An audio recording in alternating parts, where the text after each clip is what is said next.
Houve um tempo em que Elias acreditava que a razão era um farol inviolável, capaz de atravessar qualquer névoa. Agora, essa luz vacila. Desde a revelação, os dias se arrastam como sombras esticadas. 3 amanheceres passaram desde que soube, e nenhum deles trouxe descanso. Ele não dorme, não come, seu corpo está pálido, coberto por uma película de suor frio. As olheiras cavadas parecem esconder o próprio abismo da sua alma. Ele anda pela casa como um espectro, o olhar fixo em nada, como se tentasse escapar da própria pele, mas não há fuga, porque o que habita nele não tem saída. Elias tentou conter o inevitável. Na primeira noite, arrastou correntes do galpão e as prendeu ao alicerce do porão. Engrenou os cadeados, apertou os ferros contra os próprios pulsos até o sangue escorrer. Gemia, arfava, rezava. Mas quando a lua subiu no céu como um olho zombeteiro, ele sentiu, primeiro, um calor rastejando sob a pele. Depois, a dor aguda, os ossos se movendo por vontade própria. O grito foi abafado por um rosnado, e o que restou das correntes foram elos estourados e marcas fundas no concreto. As manhãs seguintes se tornaram trincheiras do horror. Casas com as portas abertas à força. Móveis revirados como se um furacão passasse. Sangue pisado no chão. Um berço vazio, uma janela quebrada, um cobertor rasgado. Os gritos de mães. O silêncio de pais, a ausência irreversível. Na segunda noite, ninguém ousou sair depois do pôr do sol. As janelas estavam pregadas com tábuas, fogões e móveis empilhados contra portas. Nem cães latiam. O silêncio era uma prece. Mas a prece não bastou. A terceira noite trouxe o fim de Inácio.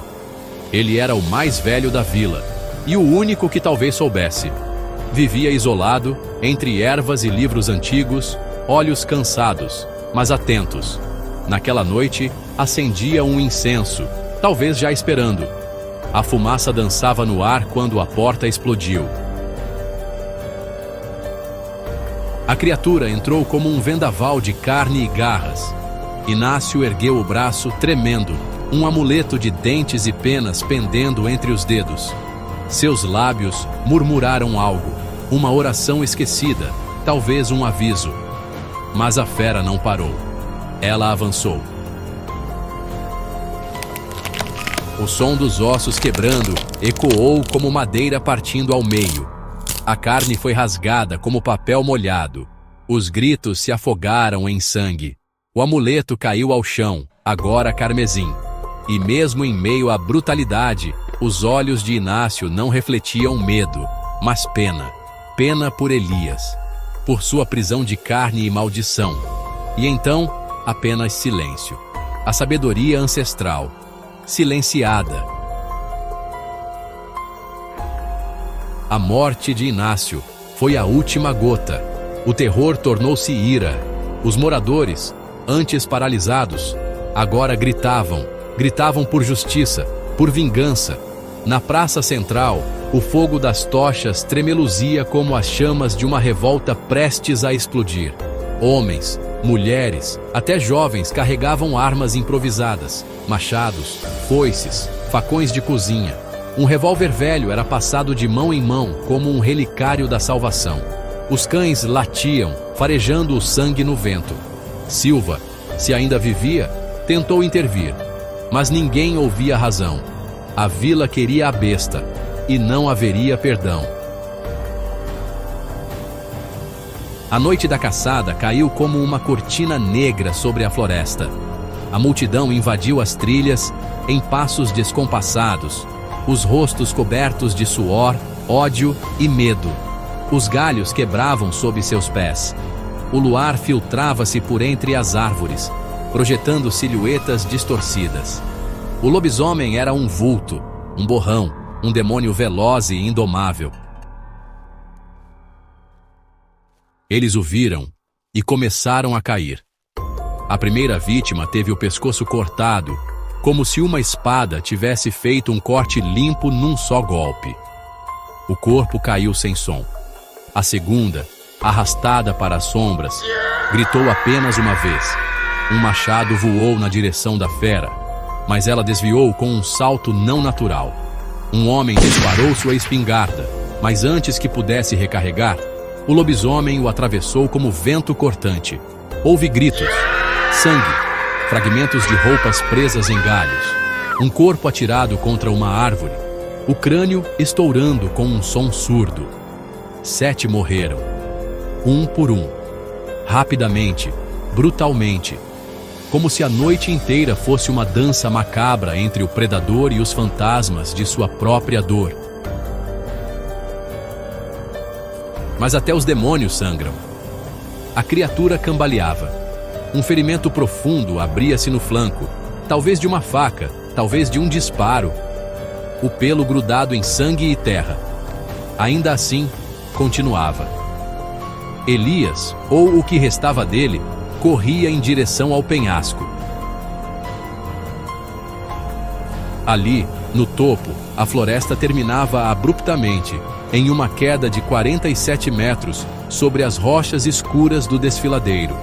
O lobisomem parou, arfando. Suas patas tremiam. Os olhos escarlates, ainda cheios de fúria, fitavam os rostos dos caçadores atrás.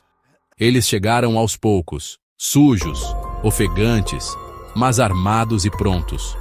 Um deles, o mais jovem, talvez irmão de uma das vítimas, ergueu a espingarda. Não havia hesitação em seu olhar. O disparo soou como um trovão que selava um destino. A bala perfurou a besta. Um uivo, estridente, animal, desesperado, ecoou por toda a encosta. O lobisomem tropeçou para trás. Por um segundo parecia que resistiria, mas então caiu. O som da queda foi abafado, um estalo surdo, como um ponto final. O silêncio que se seguiu foi espesso. Ninguém comemorou. Ninguém sorriu. Demoraram a descer. As tochas balançavam enquanto a multidão descia a trilha estreita até a base do penhasco. A terra fedia a sangue e lama. E ali, entre as pedras, estava ele. Não mais fera, mas homem, Elias. Seu corpo nu estava retorcido, quebrado em múltiplos ângulos. O sangue ainda escorria das feridas abertas. Os olhos fechados. A boca entreaberta num sorriso. Não um sorriso cínico, nem de dor, mas de paz. Como alguém que, enfim, descansava. Alguns moradores caíram de joelhos. Outros largaram suas armas como se pesassem toneladas. O nome dele, sussurrado com incredulidade. Elias Silva. Havia chegado pois queria tentar evitar que eles fossem fazer alguma besteira. Porém, de pé entre eles, viu ali aquele que uma vez não chamou apenas de amigo da infância, mas que era seu irmão. Silva não disse nada, porque não havia o que dizer. A dor era grande, principalmente ao descobrir que seu amigo era o lobisomem. Dias depois, o sol voltou a nascer em Vila Escura, mas sua luz parecia mais pálida. O túmulo de Elias foi colocado no limite da vila, junto ao campo onde as árvores começam. Simples, sem homenagens, sem epitáfios heróicos. Talvez por vergonha, talvez por luto.